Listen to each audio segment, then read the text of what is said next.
So what my study did is it took traditional self-efficacy interventions. So for context, those are things that educators completely outside of the context of virtual reality will use to motivate student self-efficacy. So those are emphasizing student choice, providing positive feedback, and providing peer examples of success, right? So why do those work? Well, student choice works because the logic is if you're letting students pick the assignments they work on or have more say on what they work on, it'll make them more motivated because they can already see how their actions have led to outcomes on the assignment. If you have positive peer success, right? So if I see David over here acing all his math tests, that'll make me think, okay, if he can do it, I can do it too, right? That's different than seeing a YouTube video of David who lives on the other side of the country acing his math tests, who doesn't go to the same school as me, right? There's a bit of a different effect on self-efficacy there. And then the third is helpful feedback. And what I mean by helpful is it's feedback that's emphasizing students' actions. So that means saying something like, you did well because you paid attention, or you did well because you studied. Those are helpful because they link the students' outcomes to their actions. If you say something like, you did well because you're smart, or you did well because you're brilliant, that's not necessarily helpful because it's not linking their outcome to the action, right? So I basically applied those into a VR context by basically like providing students with a successful peer who demoed the experiment beforehand versus a control group that just saw a generic tutorial video. And then the student choice was emphasized because people in the group with the interventions could pick what painting they wanted to draw. Yeah, anyways, they could pick their VR task. And they received helpful feedback while they were performing the task, right? And overall, the outcome was that the group that received these interventions had a much higher self-efficacy, right? That was statistically significant. And the implication of that essentially is that VR designers and educators, there we go, should actually try to incorporate those interventions or those principles of increasing self-efficacy, and they should try to incorporate those in their own uses of self-efficacy in the classroom, right? So that could look like, for example, a student who is able to use virtual reality, demoing virtual reality before all the other students use it so that they can see that it works, that sort of thing. Welcome to David Talks With. I am David Zhang, your host for this podcast. The following is a conversation with Ian Dalmas. Ian is a rising senior at Wheaton Academy. He is passionate about science and engineering. Over the past year, he conducted research on the relationship between educational VR and self-efficacy, which yielded some promising results. In this episode, we'll discuss his study along with related topics such as the MetaVerse, artificial intelligence, education, and more. This is a David Talks With podcast. If you haven't yet, please subscribe to the podcast on Spotify and Apple Podcast, as well as my YouTube channel called David Talks With. If you would like to become a guest on the podcast or connect with me, please visit www.bdavidzhang.com. That is the letter B. To understand more about the ethical usage of artificial intelligence in this contemporary era, please support the Ethical AI Project by visiting the webpage at www.ethicalaipro and joining our mailing list. As always, the links are in the description below. And now, friends, here's Ian Dalmas. So, Ian, do you mind briefly introducing yourself? My name is Ian Dalmas. I'm a rising senior at Wheaton Academy. Very epic. So, you recently conducted a study on virtual reality and self-efficacy. Do you mind explaining what that's about? Right. So this was for one of the classes I was in called AP Research, where basically everyone does a research project. So my research project was analyzing a specific variable. And what that variable is self-efficacy. So what is self-efficacy? Self-efficacy is a person's self-perception of their ability to achieve any given outcome. And I know that's like, that probably like it's unhelpful. But anyways, self-efficacy is kind of like confidence. It's not exactly what it is, but it's a helpful way of thinking about it. And it's something that educators want to optimize for, right? Because it has good results. High self-efficacy is good for students. That's something that the literature establishes pretty well. So what I did is I looked at some interventions that educators traditionally use to increase self-efficacy in students, and I did those in a virtual reality environment to see what the effects were on student self-efficacy. Now, why was I doing it in VR? Well, that's because that's like the untested frontier, right? That was the gap in the research. And also because VR on its own has been shown to increase self-efficacy in students. So basically, the question of the study is, do those benefits harmonize or do they not, right? And what I found is that they actually do. So that's the research paper, the abstract of it. Yeah, that's very interesting. I mean, VR does sound pretty amazing to students, and probably using it would get them more interested in the stuff they'd want to learn, like biology or astronomy or maybe math. So, and not just the STEM fields, but also like arts or stuff like that. So I can definitely see a lot of educational applications. Now, do you think schools should adapt VR maybe into their curriculum eventually? Yeah, I mean, that was definitely one of the things. As I did this project, I began to see all the different applications for VR and virtual reality, but I'm not so much of a VR apologist where I think it should be shoehorned into every classroom, because of course there's drawbacks to VR. And that's one of the reasons why the paper is important, because there's drawbacks and benefits to VR in all situations, right? And one of those benefits is self-efficacy. And with pedagogical and educational and design decisions, we can try to maximize the benefits on self-efficacy. So that was like my kind of niche on it. But I think overall, there's definitely cost drawbacks to VR. Obviously, there's time drawbacks to VR. And also, something that isn't really talked about a ton is that there's a cognitive load drawback to VR. Essentially, when you're in a VR environment, your brain is being overloaded because it's so like immersive, and you're literally like, Yeah. I can understand that feeling, like when you see so many things that are coming into your brain, and so it's like real in a sense, but it's also not reality. So there is this kind of misconception that's going on. Yeah, that effect on the brain is definitely something that can negatively impact learning, right? So it's definitely one of the negatives of using VR in that kind of context. How about like the cost for VR? Is it expensive or is it affordable? Yeah, I would say VR is still pretty expensive, right? So I would say the truest headset that's like a full headset that can do everything that you want a VR headset to do is the Oculus Quest 2, or actually it's the Meta Quest 2 now because they rebranded. And that's going to run you about $300, probably a little bit more. And that's pretty high, right? That's a steep cost, but there's some alternatives. So one of those is Google Cardboard, right, which you can get for little to no cost. And all that is it's like a phone, and then you put it inside a cardboard cutout that you can make pretty easily.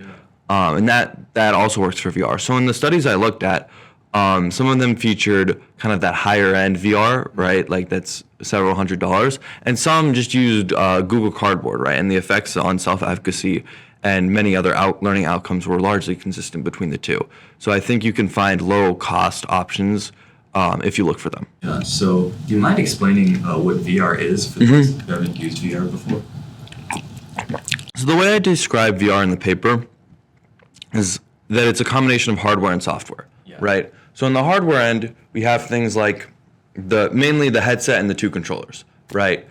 And that's pretty self-explanatory. I mean, you can Google it, but like there's a headset that you put on your head and then two controllers that act as your hands, right? But I think what really makes VR what it is though is the software, right? So what that is, it's like the 3D virtual environments that students can interact with, right? And that interactability part I think is huge and often overlooked in the sense because anyone can watch a 3D video on any, like even if you take a 2D like on your computer or something like that, you could still watch a 3D video and move around with your finger. But what makes VR is that when you look around with your head, you're actually looking around in the world, right? And when you interact with things with your hands, you're actually it's like your hands are moving things, right? You can grab something, you can do a grabbing motion and actually grab something. And that makes VR really intuitive and actually really easy for people to start to use, which is another thing I actually did, was pretty crucial to my methodology. Yeah. So we were just talking about Meta, right? When we were discussing the Meta Quest 2. So Meta is a very interesting company. Well, it used to be Facebook. and now it's completely rebranded itself into Meta, and it has a really big ambition, a big blueprint of transforming humanity into the Matrix. So what are your thoughts on the metaverse? Yeah, so I think it's important to draw a distinction between Meta and their MetaVerse, and I say that in quotes because like I'm thinking about Horizon Worlds, which was their platform for the kind of the metaverse they were trying to build, and the idea of a metaverse that was coined in the book Snowfield, I believe, a while back, and that idea of a metaverse has already existed in some shape or form. I read a book on this a while back. I don't know off the top of my head who it's by, about like a metaverse. And metaverse, there's been many metaverses, you know, which are basically 3D interactive worlds with like digital currencies and things like that.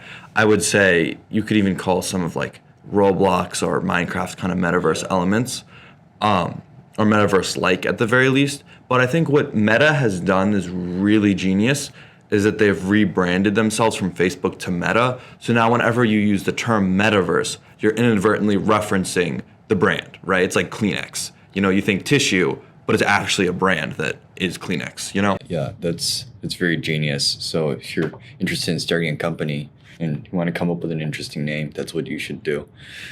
But how about their platform in and of itself? Like, because from the pictures I'm seeing right now, it's basically like Minecraft 2.0, or well, it's even not as good as Minecraft server is. So do you think like they have a lot of potential in that field?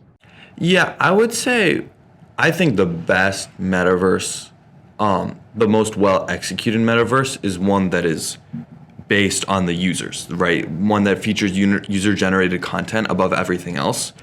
And I think VR had this golden period, kind of like the early internet, where it's before all the big corporate interests got into it. And I think that ended really recently with things like Meta and a bunch of like the big buzzword being metaverse, right? And now it's AI and whatever the hype cycle moves on.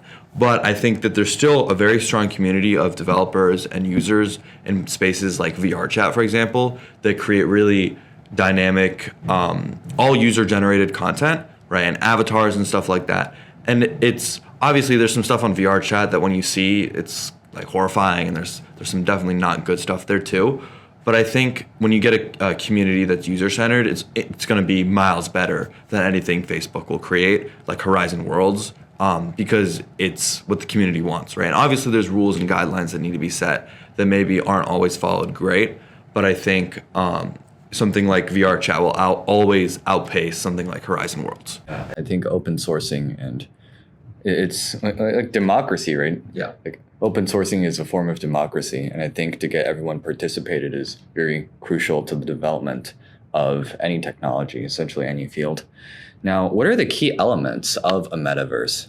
Oh, all right. So yeah, you were getting back to the question of what a metaverse is, and the guy to read or watch or listen to on this is Matthew Ball, and he defines metaverses as massively scaled, inoperable networks that are real-time rendered 3D virtual worlds that are synchronous, persistent, with unlimited users, individual sense of presence, and continuity of data. So basically the real world, but virtual. Exactly. And I think there's been attempts at this, like Minecraft, Roblox, VR chat, that all kind of fit on that definition, but not completely, right? So I would say that's interesting. And again, it came first from Snow Crash, not Snowfield, but yeah. Well, we've also talked about currency, and that's a key element in the metaverse. So what are your thoughts on cryptocurrency? Yeah, what I think of when I think of crypto is, well, obviously Bitcoin fell apart recently, and that was pretty tragic to anyone who had a ton in Bitcoin, right? I don't see Bitcoins or NFTs really holding a ton of value, because I think when you have a currency that doesn't have a ton of real backing, it's going to fall apart. At least that's my take on it. I'm not an economist or an expert on that by any means, but and I think there's environmental concerns as well, which are really valid. But I also think, well, there are advantages when you compare cryptocurrency to fiat currency, because, well, you can't really keep on printing money in cryptocurrency, right? Like you have a fixed number of Bitcoin, and ideally that would make your time preference which is basically the amount of buying power of the coin higher eventually when everyone's using it. But now that's also way too ideal because we're not using Bitcoin every day. And essentially most people aren't unless you're on the dark web. I understand the point of where this is coming from is that the reality element of the currency is very substantial to the thriving of that currency. Yeah, let's take a tangent over here. So we're talking about virtual reality this whole time. What are your thoughts on its counterpart, right? Augmented reality. Yeah, I'm not too familiar with it. I know maybe Apple's working on AR devices. Apple has done a lot. But definitely there was some AR things in the literature as well, and the results are definitely positive overall. But yeah, so I'm not too familiar with it.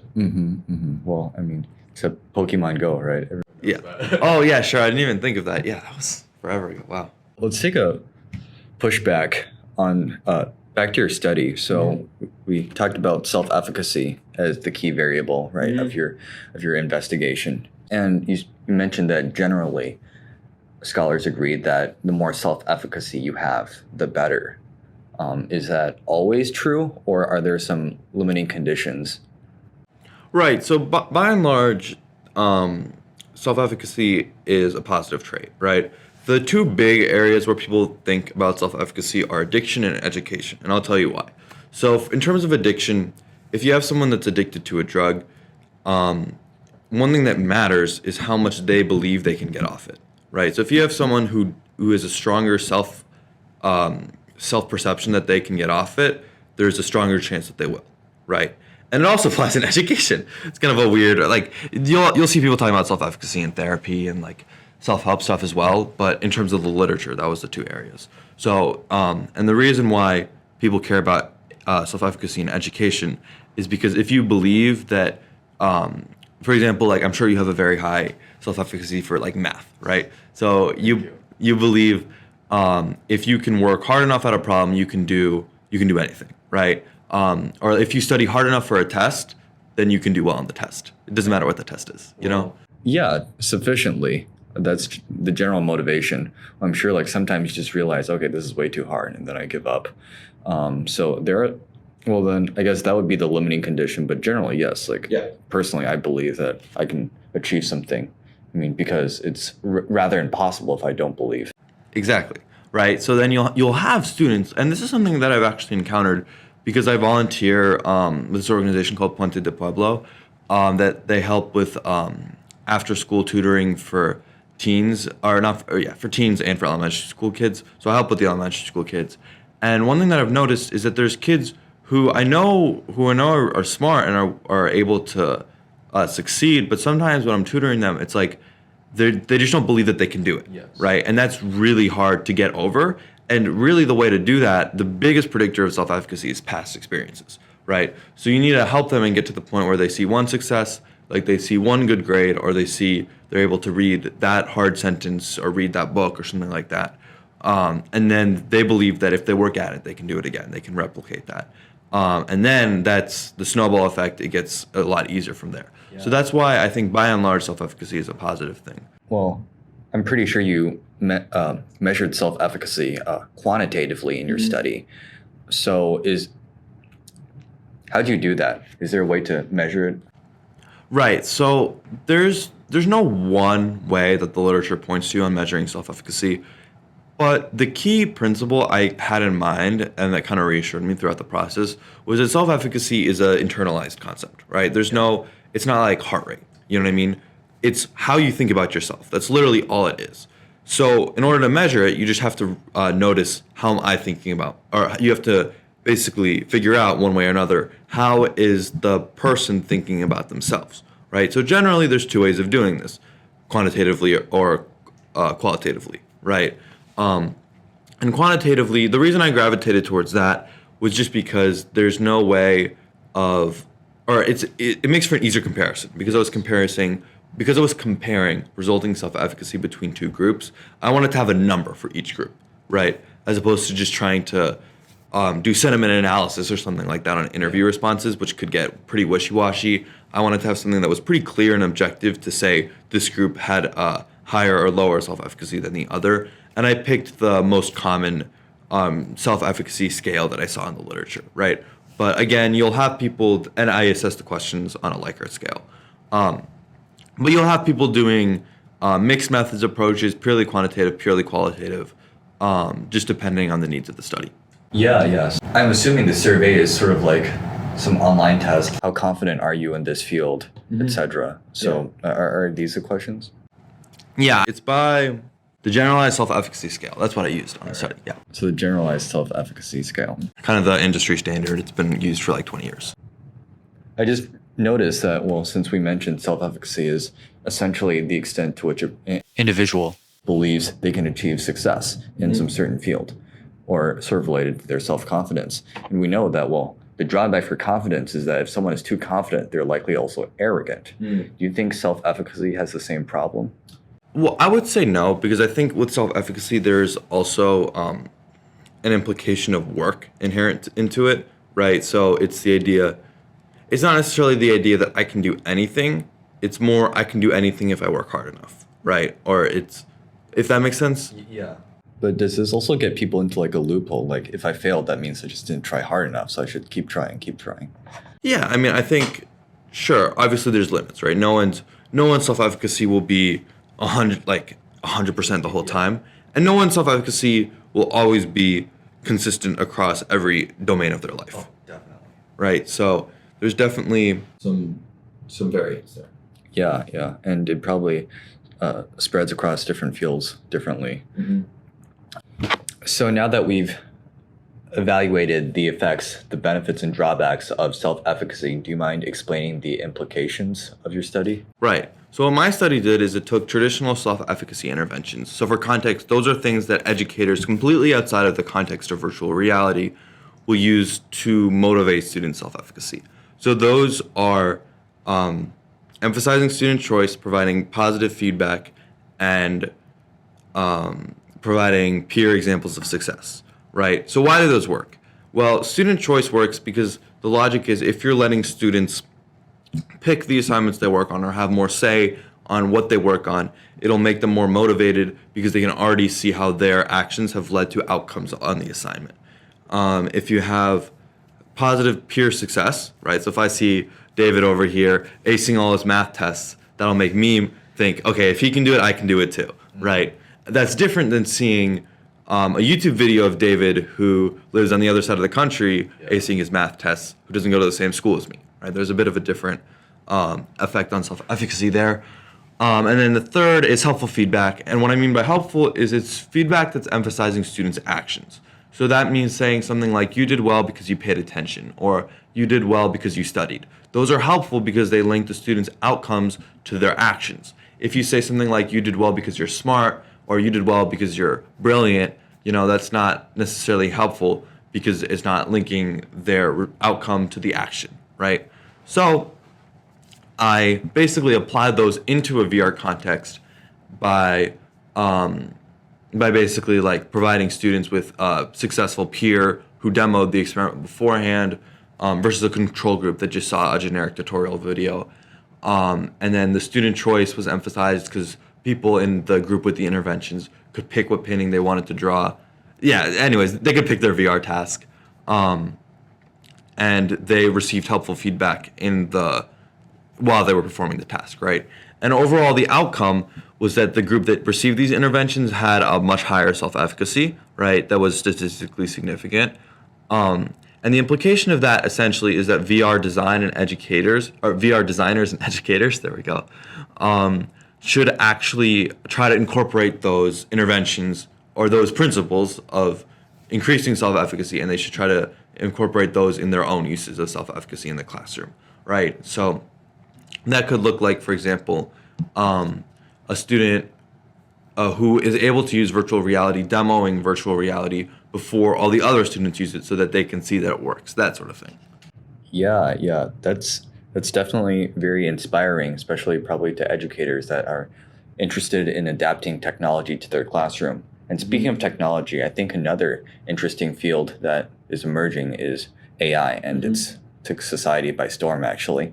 And I'm sure most of my audience have probably used any form of AI, especially ChatGPT. And a lot of students, I mean, I'm sure they use a lot of AI assistants. So what are your thoughts on AI and its impacts on education? Yeah, I think one thing with AI that's kind of interesting is the way I think of it is if you think of writing, especially ChatGPT and writing, which is kind of the big thing that everyone's talking about, because calculators have existed. Wolfram Alpha has always existed, right? But traditionally in writing, there's 3 levels, right? There's the grammar and punctuation, all the basic mechanics. That's level 1. Level 2 is things like constructing sentences and paragraphs, building arguments, right? And then level 3 is style. So obviously, academic honesty is important, following the rules and playing on a fair field is important. But ChatGPT can do rows 1 and 2 of that pyramid fairly competently, right? Not great, but competently. It's kind of boring, but it works, right? So if ChatGPT sort of boosts everyone to that 3rd level where they're always thinking about style when they write, I don't know if that's necessarily a bad thing, because maybe layers 1 and 2 are unnecessary anymore. Maybe they're not. But what are your thoughts on that? I think, well, from an educative perspective, a lot of people need to develop the foundations to reach the highest level, right? You need to work on your basic grammar, on your sentences, on your paragraphs and flow before you get to your style, which really is the soul of your writing, but you need a lot of preparation before that. So I would say that for a very experienced writer, for a great writer, ChatGPT, if they even bothered to use it, would be a great assistant, because they can just work on the style, as you said, and that would be the ideal situation for an AI assistant. Now, on the other hand, for budding writers, for young writers, for students that just picked up the pen, or I would discourage AI usage, because that would just amplify, or that would give them the immediate outcome or the instant gratification, so to speak, and they'll get addicted to using ChatGPT for their work. But I would say it's very difficult for them to have actual growth in that field, so to speak. Would you say that it's analogous to a calculator in math, in that you kind of start out, maybe you're doing like addition and multiplication in your earlier years of math education, and then eventually in high school you get a calculator that can do all those things for you, but then you're like doing like derivatives and stuff, and then it's like, well, you got to learn how to do the derivative without the calculator, but then eventually you can just put your derivative in your calculator. You know what I mean? Would you say it's analogous? That is. Yeah, there is a parallel between math studying and English development. And because, as you've said, we start out doing math with numbers, right? And then we start taking algebra, and then we have operators that are pretty abstract. And then if you go to the undergrad or the grad level, it just gets more abstract, right? We have weird symbols, we have fields, we have abstract algebra. Yeah. So I would say at the highest level, people probably don't even care about a calculator. Like if you're doing pure math, you don't really need to do math experiments, because you're just dealing with concepts that are very abstract at that level. So, so I mean, a calculator wouldn't really help. But I would say that, yes, a calculator does save us work, and that's what we want to see. We don't want people actually doing addition or subtraction or multiplication, etc., in the real world scenario. We don't want accountants actually adding numbers together. We want them to use their computer to do the work, but we want them to know how to do it. We want them to study the algorithm, and that is more important. So same case for English, right? If you get the basics solid and sound, then I would say I would encourage AI usage in that sense. But the important thing is to measure when to add this assistance to these students. Yeah. What would be your sense? Like, when is the point where you can give the calculator to the student, so to speak, and say, like, truthfully, I'm not even sure if that's a helpful tool at some point. I mean, at least until like, I don't know. I don't even know if through college, right? If it's a helpful tool. Well, let's see. The tangible benefit of not using a calculator is improving your mental math. And I mean, some may say that's pretty important, others won't. It really depends on which side you're coming from. But I would say after a certain level, once you have like a sense of numbers, and that's sort of hard to describe, but it's kind of there. a calculator would help, because after you've developed that notion, the presence of a calculator would just aid your calculations, and calculations after that point doesn't really help anymore. It's just like, well, mathematicians like to say we can't do arithmetic, right? Arithmetic is for other people. So so if you aspire to be a mathematician or to have further math development, then go ahead and use a calculator. I would say you're at liberty to do that. But I'm not convinced that there's a point at which you get to, if you're writing, and your career is writing, whether that's journalism or law or whatever that is, when your output is writing, I think obviously there's a point where you get your sense for grammar, your sense for sentence structure and things like that. But at least for me personally, I've seen my growth as a writer year over year, and then I come back to how I was writing before, and it's like there's no baseline there that I want to go and then build off of. I just want to reword everything and make it better. You know what I mean? Yeah. I have the exact same feeling, and I think that's very important to a writer. Like, you should be seeing your work and then realizing, oh, it was so silly. Or maybe not exactly that, but you should have some growth, because that's the whole point of living life. And I can totally see that. So I'm not so sure if you can still grow as much if you add in AI assistance in that sense. And so back to my idea of proposing when to use AI as an assistant for writing, I think maybe there should be some form of examination, hypothetically, or some criteria that a student should pass before having access to an AI. Now, that's for academic writing purposes. There are also some scenarios in which AI assistant in writing could be just an easy improvement in your workflow. Like, for example, if you're writing an advertisement, well, you need to come up with catchy stuff, but AI might be able to help you with that. Or if you're trying to write a post for your club page or something like that, that's not as intense or not as important, I would say that using an AI would definitely be suitable to help you. Yeah, I would say for me personally, the AI use cases that I'm most open to are things like that are brainstorming related. So if I'm thinking about a name for a project, or just trying to spitball ideas and that kind of thing, then I think it's helpful. But I vividly remember I was writing an email to someone, and then I had ChatGPT kind of do it, and I read the email and I was like, I just want to change everything that's already there, and then I ended up writing my own email, and it took as long, So I don't know. Maybe I'm just a little picky or particular about my style, but it's if I'm writing something that's going to be read by other people, my thought is I want to make sure that it's in my voice and it makes sense and how I want to write it. And maybe that's just me being me, whatever. But I think it's definitely helpful if you're trying to brainstorm or even summarize things, which I know is maybe not the best thing to do. Okay. Yeah. Interesting. So, for brainstorming, it's very important to be able to come up with your original ideas, because in the end of the day, your ideas matter more than your skills. So AI is very good at replicating a defined process. It's very good at following methods, but it's not so good at coming up with new methods, right? That's where it requires human input.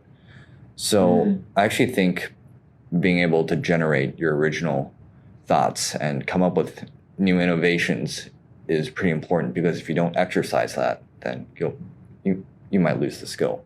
Yeah, I mean, when I say brainstorming, what I mean is the way I've been trained in this is you do divergent thinking and then you do convergent thinking. Yeah. So you try to think of as many ideas as you possibly can, and there's no bad idea, and then you put the sticky notes on the whiteboard, and then you take them all down and you find the one idea that's actually good, or maybe the one or two or three ideas that are actually helpful. So you take the top 5%, right? Yeah. So I think AI is helpful for that divergent thinking aspect when you're just trying to throw around, there's no wrong answers, when it's really about creativity or experimentation and fun, but then when it comes to actually evaluating the ideas and picking one that's actually going to work, I think that is helpful to do on your own. Yeah, that's very similar to how I generate ideas, actually. I try to call it the horizontal and vertical model. Yeah. So you start with one point and then you look along the horizontal line, right? What are some things that are similar to this particular idea, like starting a video, right? Like doing a podcast, right? This is what we're doing. Maybe I can start a YouTube channel, right? That's vertical thinking, or maybe a TikTok or something like that, or maybe a blog post, a website, etc. And then when it comes to vertical thinking, it's sort of like the business principle of vertical integration, right? You're thinking of how to make it better, perfect it, and build it larger. Yeah, so these are very interesting ideas, to say the least. Yeah, I wonder if there's a tie-in between AI and specifically ChatGPT and maybe DALL-E too. I don't know if you're familiar with that. DALL-E 2 as well. To this idea of self-efficacy, because it's giving everyone such powerful tools to write and to generate images that are okay. They're not great, you know what I mean? They're okay. They definitely have like their own stank to them. But I think it's given people more resources to realize outcomes that maybe they couldn't have before, right? So if I couldn't have drawn this cool picture, but I can ask DALL-E 2 to draw it, and it comes out with something that's sort of similar. And I wonder how that'll maybe increase people's self-efficacy. Definitely for like using things like AI, but also being able to create and do so seamlessly and quickly. That would be an interesting research idea, actually. My initial reaction is it would, because with the assistance of AI, you can actually do a lot of tedious jobs and reduce them to simple commands, right? In the command line, maybe if you have the ChatGPT API with you, or if you want to generate images, right? Like you don't have to be a great painter. Well, of course, this is related to the whole AI and art stuff, which there's a lot of controversy and discussion about, and which we'll also cover in future episodes. But there's also the sense that, yes, it does endow you with power to accomplish more things than you've previously imagined. So I would say overall, it does improve people's self-efficacy. Yeah, I would say the one thing that may be working against that is just the idea that it's such a black box of a process. You know what I mean? Like you put it in and it comes out. There's not much in the middle you can control. Yeah, you can't really see how it thinks. And I mean, this is a defect in the algorithm, right? Because think of a training process. Really, when it comes to a neural network, there's the input, and then you have the hidden layers, and then there's the output. And even the researchers can't really look inside the hidden layers and see what's actually going on. So it's really mystical, actually. So you can't really expect what to get from this process.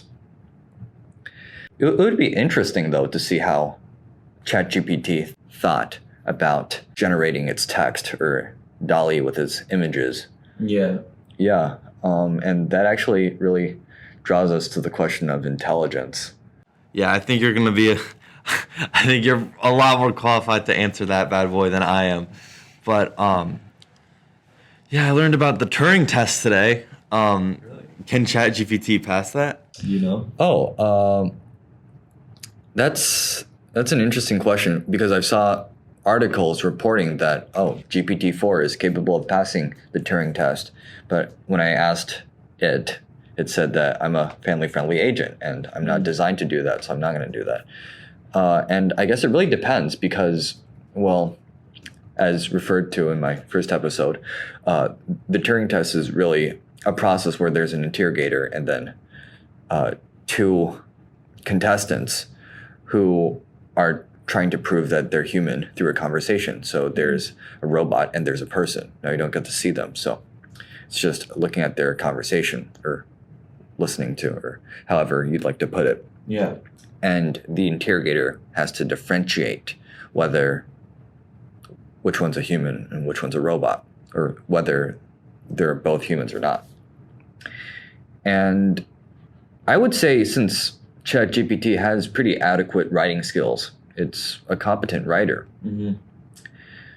Just by looking at its articles, I can't really tell if it's ChatGPT or not. Well, granted, AI algorithms can, right? That's the anti-plagiarism. Are those things successful though? Well, I'm not really an expert in testing them out, but I'd say generally they are successful because there's a lot of predictability to AI writing. Yeah. Back to the topic, I would say that ChatGPT, or maybe future generations, like maybe GPT-5, when it comes out sometime this year or next year, or if it comes out, would probably be more qualified to pass the test in a definite sense. Now, does passing the test imply that the being is intelligent? Not necessarily. It's a sufficient condition for human-like intelligence, but it's not necessary. So there's more to talk about in that sense. Yeah.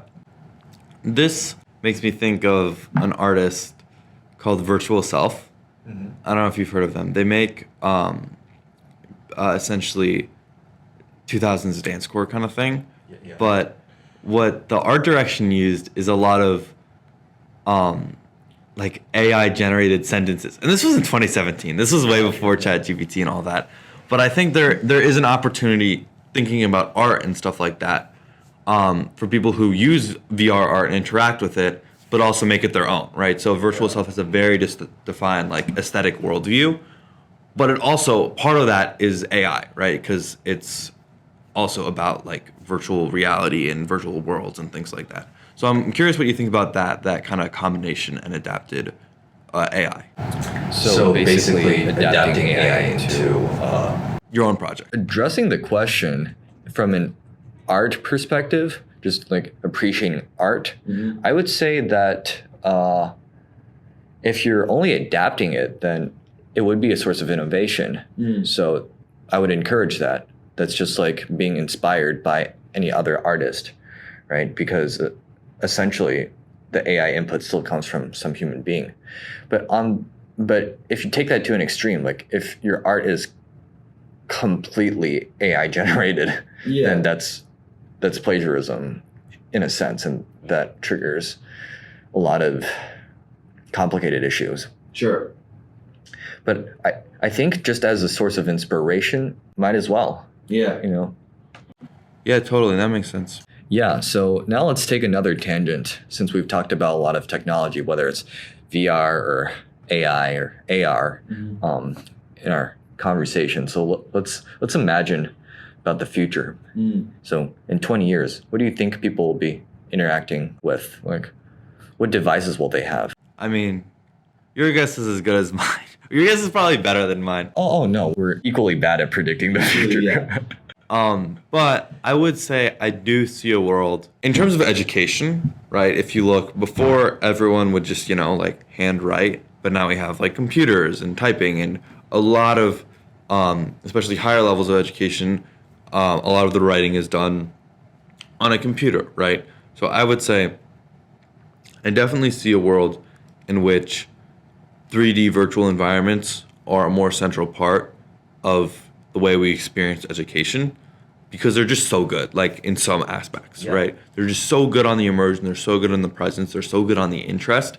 It's the kind of thing where if we can make it accessible, minimize motion sickness, and minimize the cognitive load, I don't see why that wouldn't be, if not a staple, about as common as something like this, because we're like in a studio in our school, right? Which is something that obviously not every school has, but we have, and it's something that's utilized well, and we're very blessed to have, right? So I think some sort of like VR lab or 3D lab could totally be something that some schools opt in to invest and that produce great educational benefits. I would aspire to sit maybe in the future with my VR headset on my head and come into this virtual space and talk to you in your virtual figure and sit on this table and feel like as if we were in reality. And this would actually be an interesting experience. Yeah. Well, I know there is this one comedy club, I'm not going to look it up, but that basically does shows in VR and also in person at the same time. It's kind of weird. I think there's definitely something to even like human interaction. It's so much better than like a Zoom call or a Google Meets call because you can actually make eye contact. There's gestures. If you have full body tracking, it works really well in something like VR chat. Maybe not as well in like Horizon Worlds because the avatars are a little more simple. But there is really something to that. But I definitely don't want to live in a world where VR is sort of drawn out to the extent that it overrides Reality. reality, yeah, and human connection. Because I think that would be a net negative by far. Definitely. And do you think laptops would still exist in 20 years? Or would they be replaced by VR headsets or glasses or smartwatches? I think laptops will still exist in 20 years in some form, because if you look at things like AM radio or FM radio, people still use those, right? Even if it's sort of like an older technology, or people will still use like flip phones, right? Maybe it'll be cool and retro to have a laptop, but I definitely think they'll still be in use. Yeah. Do you think they'd be the dominant device though? I don't know, and Well, yeah, it's really hard to predict. If Yeah. you knew, it'd be the new billionaire. yeah, exactly. So, my guess is probably not, because smartphones didn't, or you know what I mean? Like, think about smartphones. But I don't know what would replace them, and I think VR still has some prominent issues that it has to overcome, and that's kind of reflected by Meta, like, kind of burning out over its Horizon Worlds world, you know, which wasn't a success by any means. And I think it's because it wasn't user focused, user generated, user motivated, that kind of thing. But I definitely think there's something in that realm that'll take over one day. Yeah. Well, I'll be looking forward to that day. And it's been a great conversation, a lot of great content. And so thanks so much for recording this podcast with me.